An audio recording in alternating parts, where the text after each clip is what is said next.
among my country people, e don red for our cross-dresser James Brown. As e red for our cross-dresser James Brown, na so e still come red for dis our Insta blog wey be say e come post dis screenshot for here. Our commenters come fire dem together say why e go post James Brown, say why e go dey promote am. My country pipo, no be small tin o. As una dey see am for here, say cross-dresser James Brown beautiful outfit to a recent event make tout wings.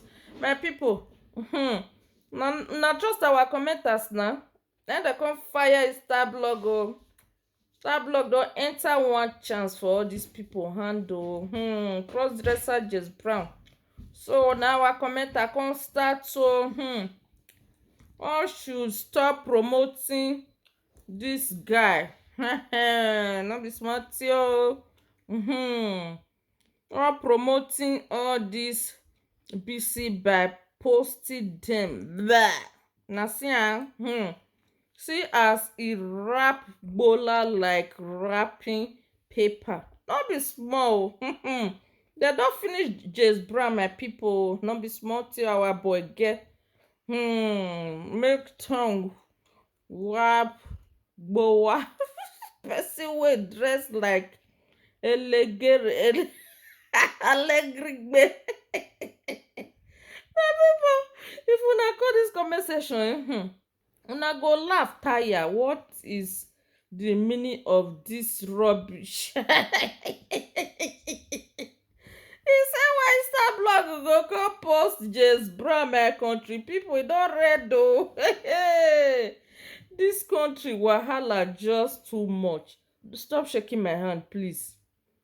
Say wahala just too much o. Wahala too much for Naija o. Sometimes 9 months heartbroken. That is wey im mom take carry am for 9 months. Na dem dey let una dey know so say im dey heartbroken. What is dis? Hey, pipo dey provoke for Insta blog o.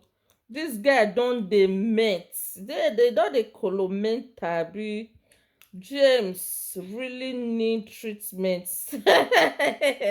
Dis James get big Gbola o. See wahala, see cross-dresser. I do tire for dis boy. Precious, come carry your brother o. This is offensive. My pipo, how una see dis wahala na wey dey comment section so because say Insta blog don promote James Brown. No be small tin, everybody don provoke. Wakoro were be opened Gbola. What is dis again?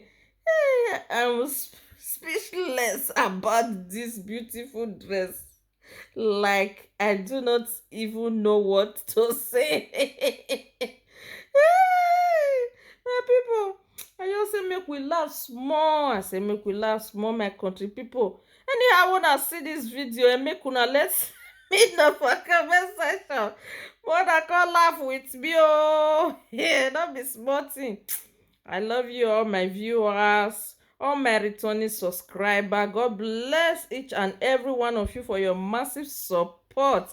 And if you dey see my channel for the first time, kindly do me a favor by subscribing to this amazing channel. Okay guys, make una share the video for me. I say make we laugh small.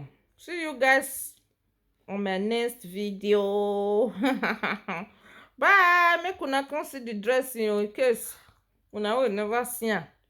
Like say na woman dress like this, if I be super wow, not be man. All those our boy girl wey come dey use body to dey imitate woman, very bad. And this is really heartbroken for me. Una be disgrace to manhood. una dey change una sef, una wan be wetin God no make una be, wetin God no create una.